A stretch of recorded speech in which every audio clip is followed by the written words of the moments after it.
The Navy shoots down a drone over the Red Sea as the UN calls for a humanitarian pause in the Israel-Hamas war.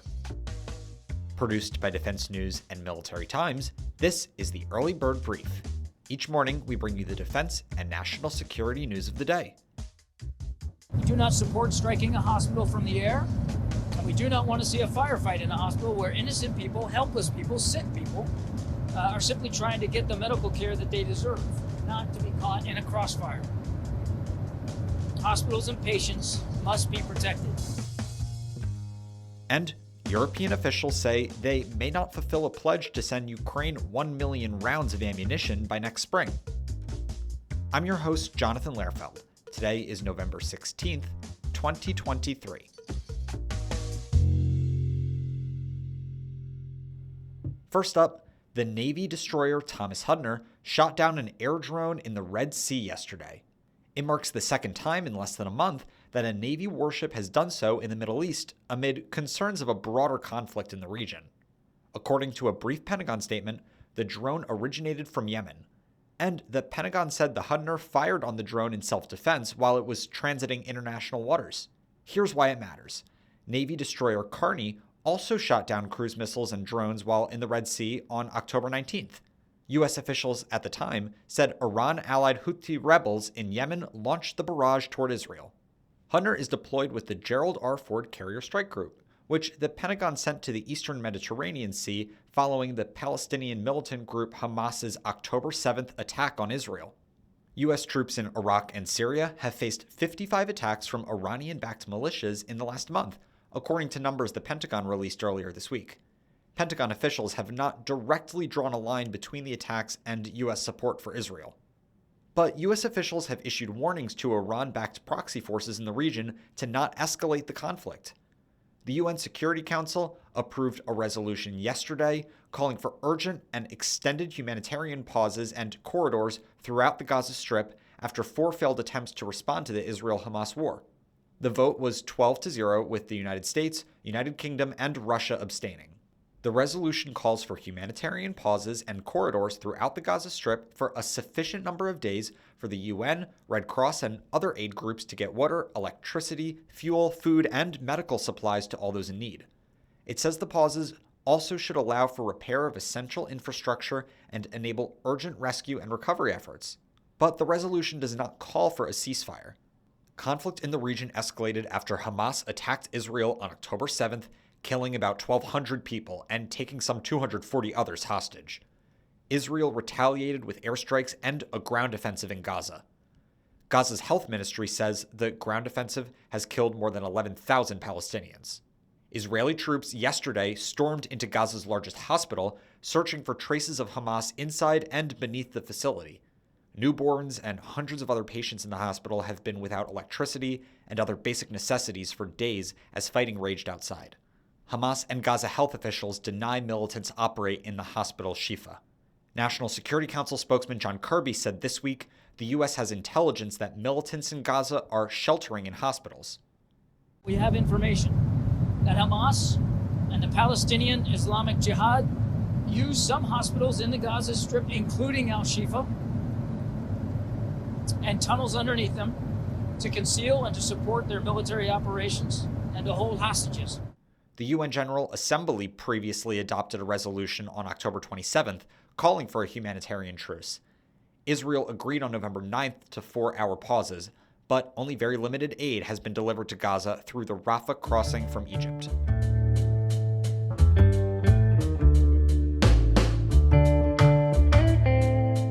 In other news, more sailors and Marines may now refuse non-judicial punishments. For more on the recent military justice change, Navy Times reporter Diana Stancy joins the pod. Hey Diana, can you share more about which troops now have access to decline non-judicial punishments? Also, what's the vessel exception? Yes. So now sailors and Marines who are assigned to ships that are undergoing maintenance and are stuck in dry dock, sometimes for really long periods of time, they now have the explicit right to decline non-judicial punishments under Article 15 of the Uniform Code of Military Justice. So this change dates back to 1962 when the so-called vessel exception was adopted. So this explicitly stipulated that sailors or Marines could not refuse non-judicial punishment in instances where they were, quote-unquote, attached to or embarked in a vessel. This caused some confusion in terms of interpretation because, some sailors who were assigned to ships in maintenance that were stuck on the dry docks for years, they also were not afforded the same rights that other service members who were assigned to shore duty and other members of different military branches are afforded due to this so-called vessel exception. So, according to the Office of the Judge Advocate General of the Navy, the service issued this new guidance that makes it very clear that now the only time when sailors and Marines can not decline non-judicial punishment is when a ship is operational. So this is designed to apply the vessel exception more fairly, consistently, and justly. What have experts said about the Navy's policy? It's interesting because experts have often pointed to the fact that this policy first came about in 1962, and essentially this was done so that commanding officers were able to implement quick punishments for minor offenses without having to bring in a court-martial while a ship was deployed or at sea. So according to critics, though, this process, and given all the modernization that the Navy has done since 1962, it's a bit outdated. However, some other experts have also said that there is still a place for the vessel exception so that commanding officers can quickly handle minor offenses without bringing in a court-martial to sea. But overall, the consensus is that there's no need for it when a ship is in dry dock. And so this policy does clarify that and make things easier for sailors then. Thanks, Diana. For more conversations like this one, please like and follow us wherever you get your podcasts. Also on the radar for today, the European Union's executive said it proposed a new package of sanctions targeting the Kremlin and its associates to EU member states yesterday. It comes as several European nations will reportedly fail to meet a commitment to send Ukraine 1 million rounds of ammunition by next spring. Officials said that's because manufacturers are prioritizing the export market rather than ramping up production. As they arrived for a summit in Brussels this week, local defense ministers and European Union officials admitted the bloc would not be able to honor the promise it made this spring to Ukraine. Here's why it matters. The slowdown in the delivery of much-needed 155mm shells comes as Ukraine's counteroffensive against Russia's full-scale invasion that started in February 2022 grinds to a halt. Furthermore, U.S. lawmakers have cast doubt over whether the U.S. will continue to arm Ukraine at the same significant level. Earlier this year, the EU earmarked 1 million euros, or about 1.1 billion US dollars, to compensate members for the shells they donated to Ukraine from their stocks. It also earmarked more to fund the joint purchase of more munitions from EU states and Norway. A third initiative forecasted EU funding for factories and the acceleration of permits for new facilities to speed up production. The goal was to deliver 1 million shells in 12 months. But the EU foreign policy chief said the goal is likely not going to be reached. Germany's defense minister agreed. Speaking to reporters, Latvia's defense minister said the intent was good, but the original target number should not be taken too literally. Well, of course, 1 million rounds are symbolic. I think aspiration and ambition is important. So the timeline also depends on those steps which will be made, how successfully. But I think in this case, the political intention to provide 1 million rounds and beyond also the different kind of support is the most important. Estonia's defense minister said it is crucial to ramp up production to supply Ukraine with the ammunition that was pledged. Let's look at Russia. They are producing today more than ever. They are getting shells from North Korea. Europe cannot say that, Russia and North Korea can deliver and we cannot.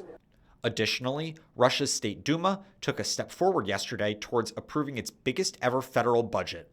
It will increase spending by around 25% in 2024, with record amounts going to defense. And now, here are some other stories that we're hearing chirps about. NBC News reported that a spokesman for the 1st Marine Logistics Group said that a Marine charged with sexual assault after a missing 14-year-old girl was found at his Camp Pendleton barracks will face a court-martial.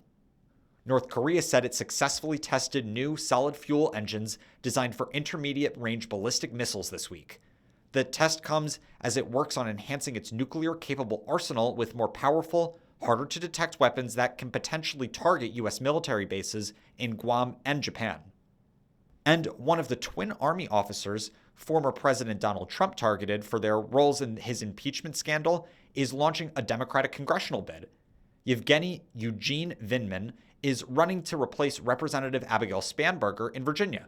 Spanberger announced this week she will leave Congress next year and launch her own bid to become governor of Virginia in 2025. And on this day in history, in 1959, the musical The Sound of Music opened on Broadway. It's based on the true story of the Trapp family and their escape from Austria amid World War II.